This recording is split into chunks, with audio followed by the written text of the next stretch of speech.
Ada kata-kata yang menenangkan dan ada pula yang meninggalkan luka yang tak kunjung sembuh. Dan hanya Anda yang memutuskan kata mana yang akan digunakan. Kata yang diucapkan pada saat yang tepat bukanlah emosi, melainkan kekuatan. Dan jika Anda tahu sebutan yang tepat, Anda dapat memasuki pikiran seorang wanita tanpa menyentuh tubuhnya. Dan bahkan membuatnya memikirkan Anda saat ia tidur di pelukan pria lain. Kebanyakan pria masih memanggilnya sayang, mengira itu romantis, tetapi sebenarnya tidak. Itu adalah penyerahan diri secara emosional. Dan setiap kali Anda menggunakan sebutan usang ini, Anda merendahkan diri Anda ke level orang-orang yang telah lama ia hapus dari ingatannya. Hari ini saya akan menunjukkan kepada Anda sebutan-sebutan yang dapat digunakan pria sejati untuk membangkitkan hasrat seorang wanita dari lubuk hatinya. Sebutan-sebutan ini tidak manis, melainkan strategis. Dan yang terakhir bukan sekadar sebutan, melainkan sebuah tanda. Sebuah tanda yang tetap terukir di jiwanya lama setelah ia tiada. Dan jika Anda merasa dia terlepas dari genggaman Anda, video ini cocok untuk Anda. Namun sebelum kita mulai, ingatlah untuk menggunakan kiat-kiat ini dalam kerangka hukum, sambil tetap memperhatikan kompas agama dan moral Anda, dengan cara yang menjaga martabat dan hak orang lain. Sebutan-sebutan ini sangat kuat, dan kekuatan sejatinya terletak pada penggunaannya untuk memperdalam komunikasi, bukan untuk memanipulasi. Jika Anda merasa ide-ide ini bermanfaat, pertimbangkan untuk berlangganan, dan tuliskan kepada kami di kolom komentar dari kota mana Anda mengikuti kami. Kami senang mengetahui di mana teman-teman kami di seluruh dunia memperhatikan kami. Kebohongan yang dipercayai kekasih Anda adalah kunci hatinya. Pernahkah Anda bertanya pada diri sendiri, terlepas dari semua yang Anda lakukan untuknya, mengapa dia masih merasa tak terlihat? Mengapa meskipun telah memberinya waktu, perhatian, dan kata-kata terindah, dia tidak berseri-seri di hadapan Anda, seperti halnya dengan orang lain yang mungkin bahkan tidak mengucapkan selamat pagi kepadanya? Kamu dewasa, setia, dan murah hati, namun dia menjauhimu. Apakah ini terasa adil bagimu? Mungkin tidak, tapi memang benar. Dan jika kamu tidak memahaminya sekarang, kamu akan terus mengulang kata-kata manis yang sama, tanpa menyadari bahwa kata-kata itulah yang menjauhkannya. Ini prinsip pertama yang ingin aku pahami. Menyebutnya, cintaku terlalu cepat bukanlah kesalahan sederhana. Itu adalah bunuh diri emosional yang lambat. Karena ketika kamu memanggilnya dengan sebutan itu, padahal dia belum pantas mendapatkannya, kamu tidak sedang merebutnya. Kamu sedang menempatkannya di atas takhta.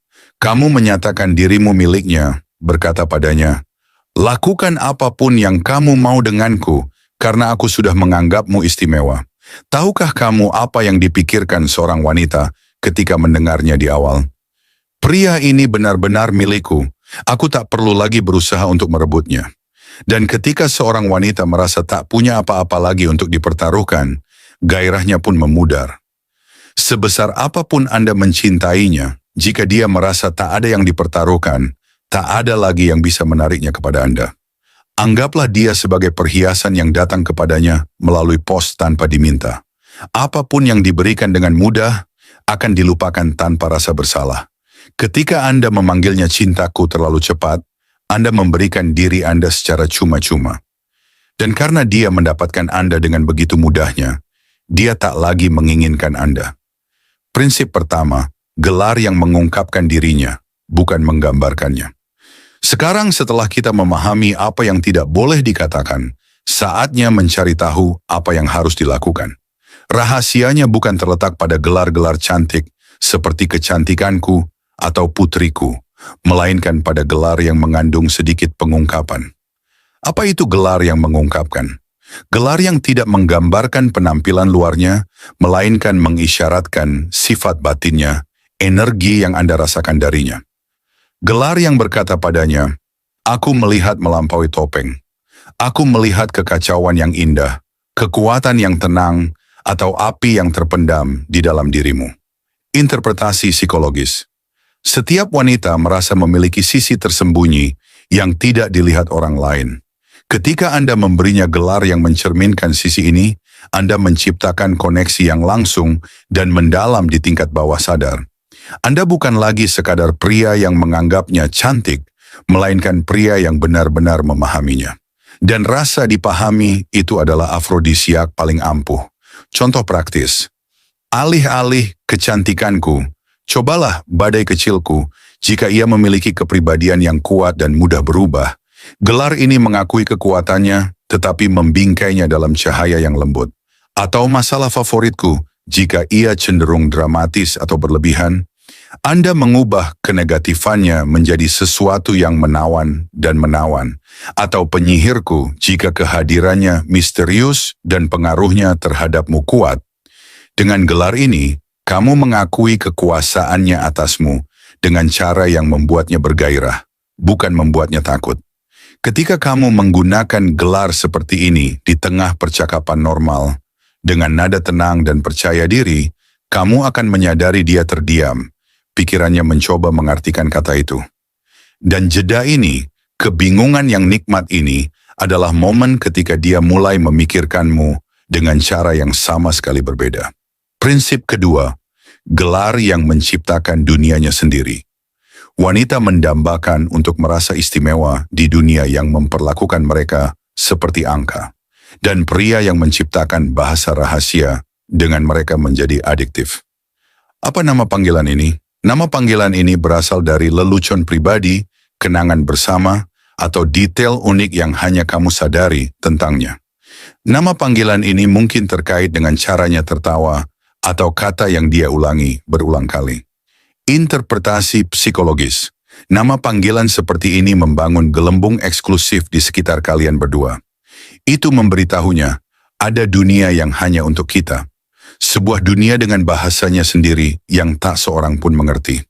Rasa eksklusivitas dan kepemilikan ini begitu mendalam, dan setiap kali Anda menggunakan nama panggilan ini, Anda memperkuat ikatan rahasia itu, dan mengingatkannya bahwa hubungan Anda berbeda dari yang lain. Contoh praktis, jika dia tertawa dengan cara yang unik, panggil dia tawaku. Jika Anda bertemu pertama kali di tengah hujan, katakan tetesan hujanku. Jika dia sangat menyukai jenis permen tertentu, panggil dia dengan nama permen itu. Kuncinya di sini adalah gelar yang personal dan jujur. Ini menunjukkan bahwa Anda tidak sedang bersandiwara, melainkan memperhatikan detail-detail kecil yang tak seorang pun lihat. Pada akhirnya para pria, ini bukan permainan kata, ini pemahaman yang mendalam, bahwa gelar yang tepat bukan sekadar nama, melainkan jangkar emosional. Setiap kali Anda menggunakannya, Anda membangkitkan kembali semua perasaan, ketegangan, dan gairah yang terkait dengan momen pertama Anda mengucapkannya. Berhentilah menggunakan sayang sebagai penopang emosional. Mulailah benar-benar memperhatikannya. Temukan percikan itu, kekacauan kecil yang tak terlihat orang lain. Lalu di saat yang tak terduga, berikan dia gelar rahasianya. Jangan katakan, kamu istimewa. Buat dia merasa istimewa dengan gelar yang hanya bisa Anda berikan. Dengan begitu, Anda bukan sekadar pria biasa dalam hidupnya, melainkan pria yang tak pernah berhenti ia pikirkan. Pria yang memegang kunci rahasia untuk menjilat. Untuknya, pria yang tak terlupakan. Jadi pastikan Anda berlangganan, dan sebelum pergi, tulis di kolom komentar. Apa nama panggilan teraneh atau terkuat yang pernah Anda berikan kepada pasangan Anda atau dengar, dan apa dampaknya? Saya ingin mendengar cerita Anda. Silakan.